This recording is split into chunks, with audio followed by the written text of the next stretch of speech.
And we are back on the 0 Hour. I am indeed your host, Richard RJ Eskow.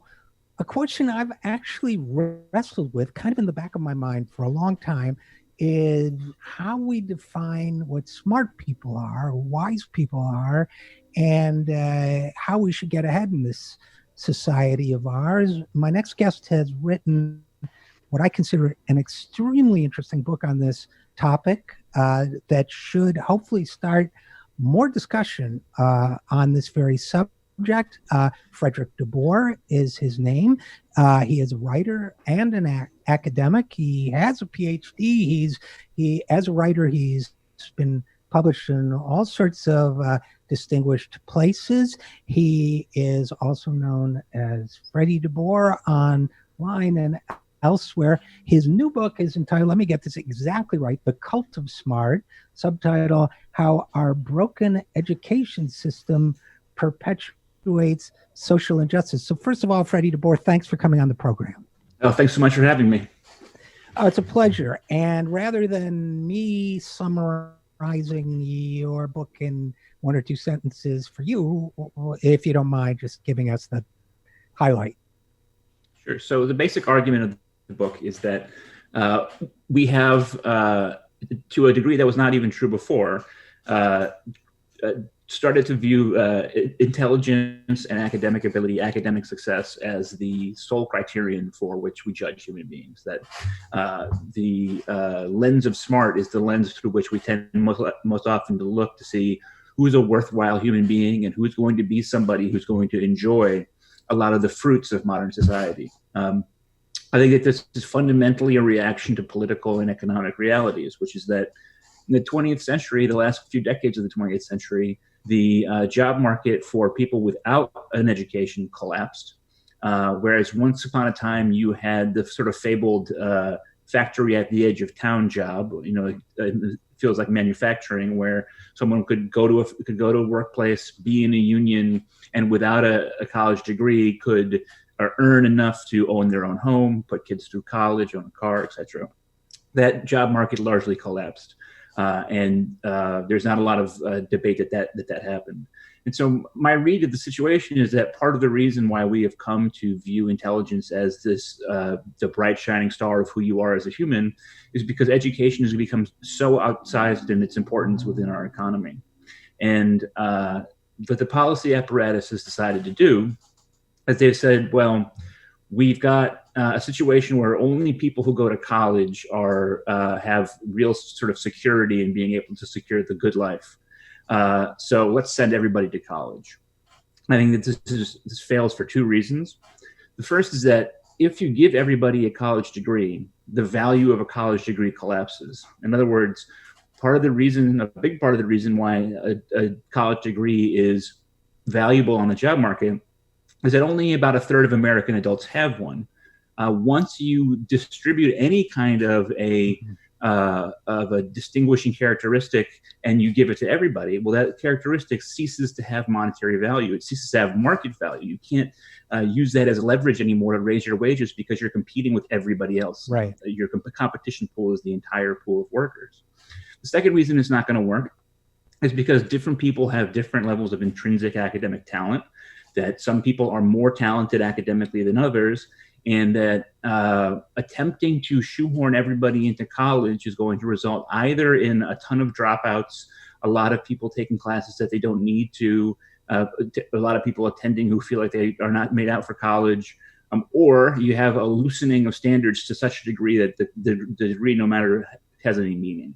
That in order to get people in and out through the system, we'll have to lower the barriers so much so that it doesn't mean anything to say you're college educated.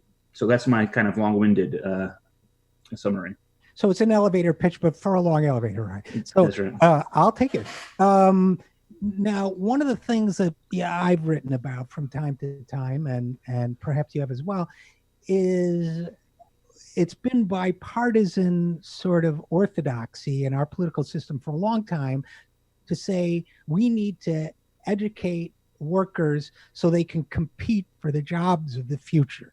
And, who said it was a competition. I mean, when did and I think that's implicit, if not explicit, in what you just said, which is as long as we accept the idea that people should be sorted, some so that they don't get the benefits of the economy and others who do, we're going to have to figure out a standard for doing that. And since we don't have, the caste system of ancient India or whatever, we do have racism, but, we're always going to need a tool.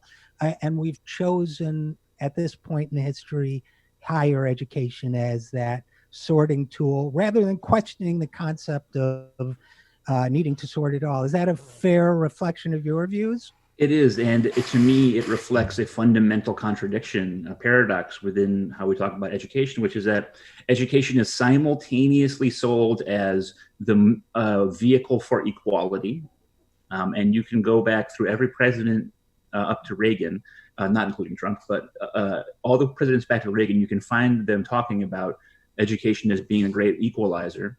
But we also simultaneously have that sorting function that you just mentioned, right? In other words, education is expected at the same time to level the playing field, to make people equal. But then it's also expected to be a system that says how they're not equal, to say how one student stacks up better than the other. This is a fundamental tension in our system. When people talk about standardized tests, the purpose of a test is to reveal inequality, right, in how people are, how well educated people are, right? If I give you a test, right, the more sophisticated that test, the more able it is to tell how two students are not equal. And so I think there are these basic tensions like this within the system that go unresolved because the orthodoxy has just been so powerful in sort of saying, educate everybody, get everybody a college degree, education is the most important thing in the world. And until we look at these fundamental contradictions by getting outside of the think tank world, where in the think tank world, the education line is utterly dominant. It's very difficult to find people in the think tank world who don't think that education is a great equalizer. In our politics, we're constantly hearing it in our media. So we need to be thinking at the very root of our system, what do we want to accomplish? And there are a million ways we could go with this, Fredrik deBoer. And again, my guest is Fredrik deBoer. His book is The Cult of Smart. One of them that I keep thinking about when I was about 19, I had a friend named Andy Byrne. And Andy's dad was a laborer. And his dad and I got really drunk one night, which is one of the many reasons I don't drink anymore. But we got, and finally he said to me, we were arguing about the Vietnam War, which was then underway. And he said, Eskow, you're smarter than me. He internalized that perception somehow. He said, Eskow, you're smarter than me, but that doesn't mean that I don't have a heart. And it doesn't mean I don't have a right to believe what I believe. I went, you're right. But I also conversely know a lot of highly educated people with, and my own issues interfere with the progression of my own education, but I know a lot much more highly educated people than myself whose values are, what I would consider reprehensible. Mm-hmm. So, on that education scale, I'm Andy Byrne's dad in that, right?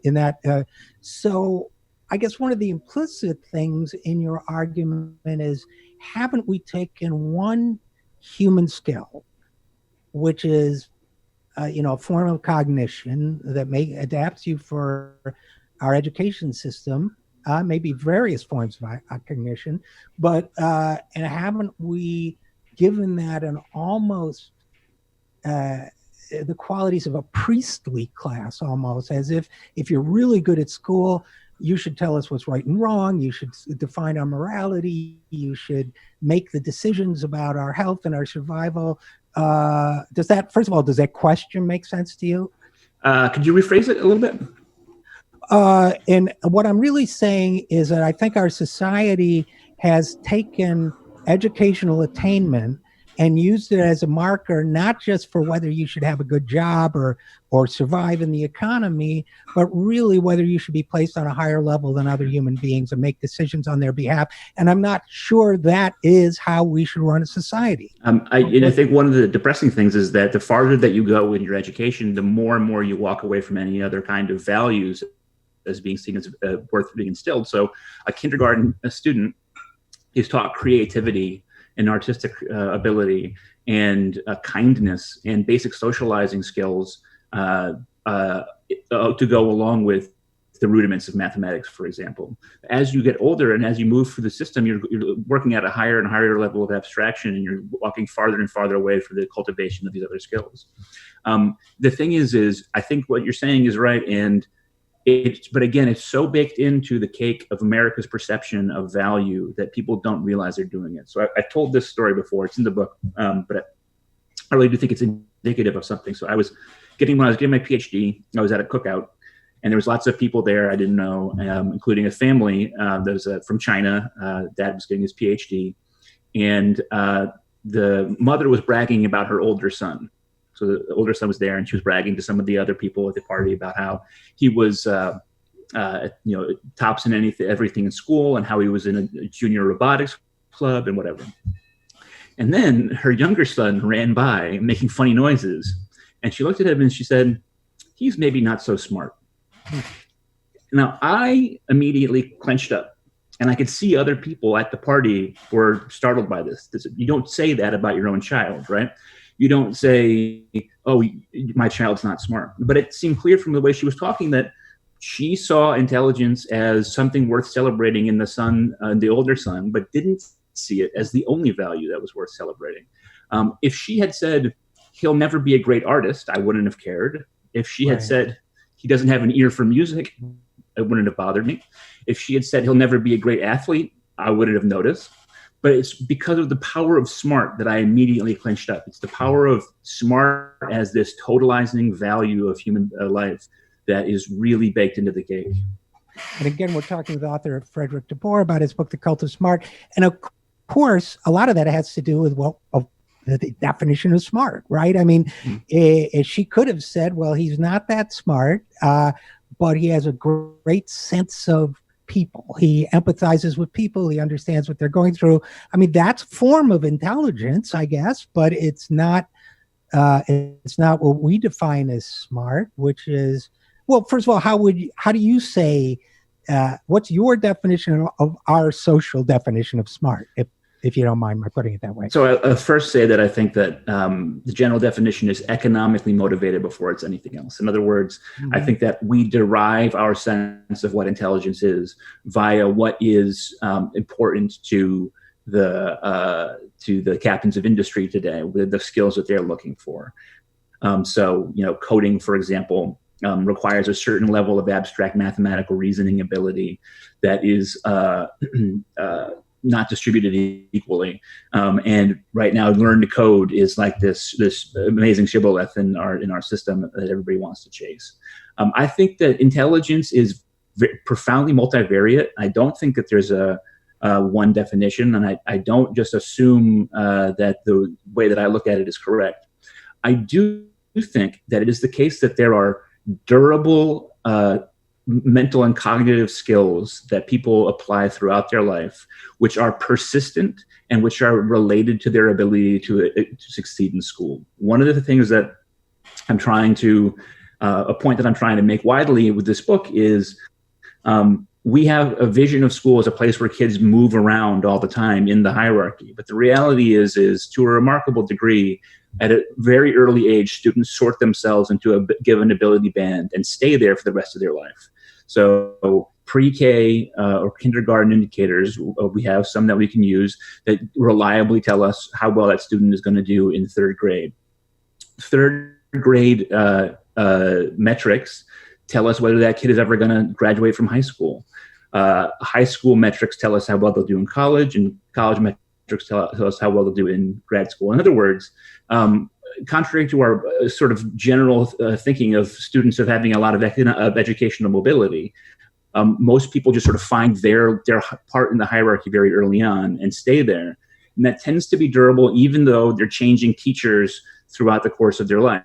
So in a typical K through 12 system, a student will have dozens of different teachers, and so we might presume to have dozens of different levels of teaching ability, and yet students tend to stay in the same spot. There's plenty of individual exceptions, of course, but mostly they stay in the same area. So when we talk about smart or intelligent, I think that the students have a core set of cognitive abilities or mental abilities that relate to a lot of different things, a lot of different academic tests, and they tend to demonstrate their underlying cognitive ability throughout life. So I do believe in intelligence as a multivariate thing, and with a lot of different, I think the definition of intelligence is always subject to argument, but I also think that there are identifiable cognitive skills that students can be ranked on. Okay, fair enough. And again, Freddie deBoer, before we go any further, and we don't have to linger on this, but this seems to be a good time to address that, as you state very clearly and at length in the book, we're not talking about racial intelligence theories here. You make it very clear that you're talking about innate abilities that are not, that may be genetic in nature, inherited, but not because of a student's race or ethnic background and whatever that's very clear from your writing of the book. And I noted that there were people online challenging that despite your very clear statements on that area. So if there's anything you want to add to that, feel free. It's unclear to me how anyone could have read the book and come to the conclusion that I'm supporting racist visions of the racial achievement gap. I think the racial achievement gap is largely cultural, social. It's the wages of white supremacy. I think that we know that there's a variety of different ways in which students from different racial backgrounds perform differently in education. It is true that you can control for poverty, for families' income anyway, and we still haven't closed the entirety of the racial achievement gap. But there are so many different things that play into racial inequality in our society. So if you take lead, exposure to lead in childhood has serious negative impacts on those children's cognitive outcomes. And we know for a fact that Black people are exposed to lead more often, even when you control for income. So I think that, like a lot of liberal people, I think that the achievement gap is the product of the environment and the inequality in our society. However, I don't think that fact means that there is no genetics are not at play. I just think that genetics are play in the individual differences. So if you take two students who have all the same demographic background. So let's say we take two Black kids who are the same age, who grew up in the same housing projects, who both have two parents in the home. They go to the same inner city public school. They're the same gender, whatever, however you want to look at them, they're the same. And yet we look at their academic outcomes and they're wildly different, right? You can match people in every demographic category thinkable, and yet still find a great deal of variation. And so my question was why? I mean, one of the things that led me to write this book was I felt like everything I was reading was so concerned with the racial achievement gap, but there wasn't a lot of research or policy talk that explained to me how come one individual student is so much different from another. And that was part of the impetus for this book. And to me, the other part of the book, at least my takeaway, was the social dimension of it, the social values that are causing us to emphasize one trait or one dimension of a human personality at the expense of so many others. Maybe I was projecting my own reading of it, but one of the things you talk about very early in the book, I think maybe at the very beginning, is Operation Varsity Blues, that scandal of mostly, at least the ones we heard about, wealthy and famous Hollywood people bribing and committing various crimes in order to get their kids into the best possible schools, which to me raises interesting social questions, right? I mean, these are families of wealth. Their kids are not going to starve if they don't get into Yale. These are families, their kids live in Hollywood. They're socially extremely well connected. They could be agents and make a lot of money. They don't have to go to Yale, right? And yet it was so important to these families that they committed crimes to encourage it. So at the opposite end of the spectrum from the analogy of the two students you just gave, that area or that sector also is enthralled to the what you call the cult of smart to me, and I'm still processing what I think about that. But what are your thoughts? Yeah, I mean, I think first of all, as you suggest, it just demonstrates the degree to which people are so hung up in how where they go to college and what that says about them. I mean, you know, I think even among people who, like me, sort of disdain the idea that the academic success ladder says something deep and meaningful about you, we still note it when someone has a degree from Harvard or Yale. It's very hard to shake that habit. These people wanted to save face for their kids. They felt that was so important that even with their celebrity and their money and their lavish lifestyles, they felt that they had to, as you said, break the law in order to do it. I think the second thing is, okay, why do these kids have to do this? And here again, I think we return, these kids have every advantage, right? I mean, if you were to go into the educational research and look at all the life factors that these kids have, they have every advantage in the educational system. The one thing that they don't have is the genetic predisposition to do well, right? If these students are still struggling and getting left behind with all those advantages, then it suggests to me that there is such a thing as an innate ability at school, and that they are not lucky enough to succeed in that sense, to have those genetic markers. So one of the channels of thought that opens up, and there are many, but one of them is, it seems, I think you make explicit, it's one of your objectives, is it seems to me we're failing the children who don't have this particular skill set, right? I mean, we're making them feel bad about themselves for something over which they don't have control.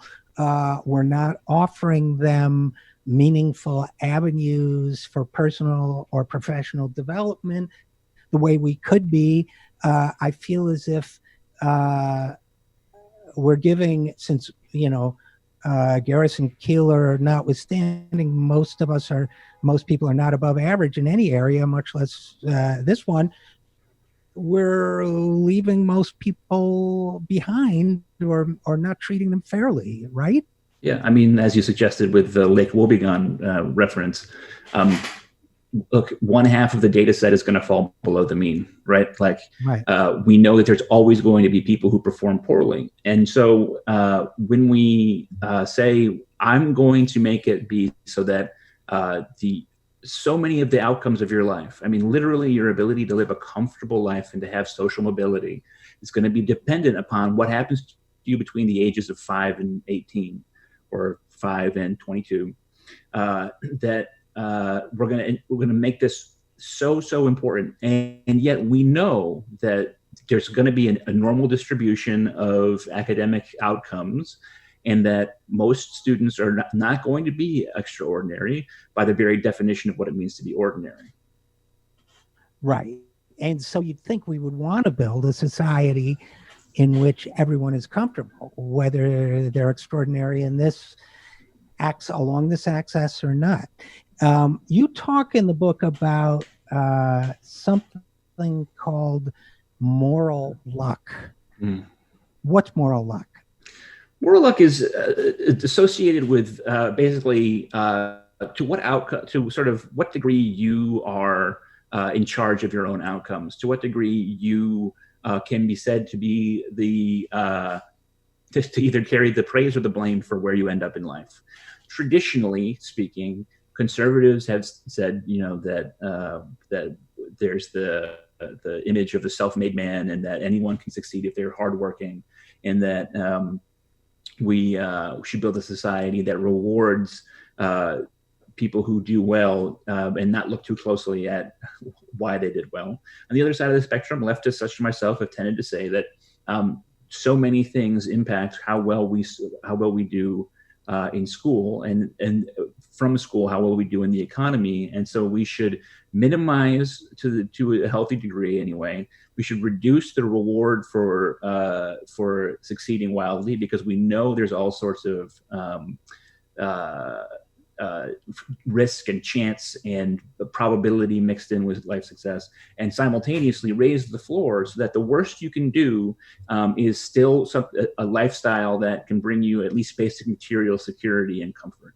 And so where the book intersects with this is that if we really do vary a great deal in our genetic potential, if some of us are much more set up to do well in school than others because of our genes, our biological parentage, well, that's the biggest example of the failure of molar luck that I can imagine, because you can't choose your parents. I mean, one thing you certainly can't decide is what your biological parents are like. Well, and but believe me, I thought about that a lot when I was a kid. But Fredrik deBoer, I guess, I have to say, and you've probably wrestled with this yourself.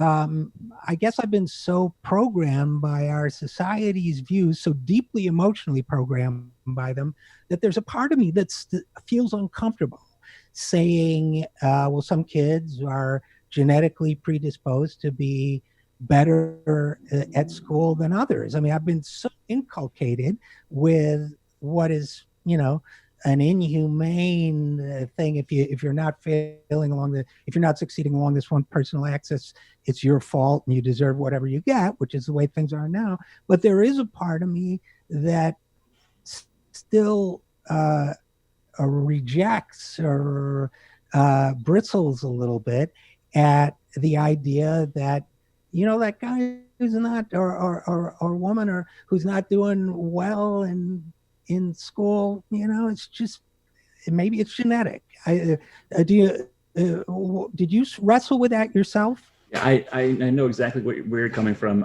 Look, I had to be dragged here by the weight of the evidence. As I say in the book, the field of behavioral genetics has produced a truly enormous body of literature about the genetic heritability of behavioral traits like academic ability.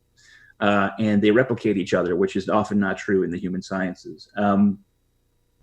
There, of course, are ways that this could go wrong and ways to take this poorly. I think that there's a few things that we should point out.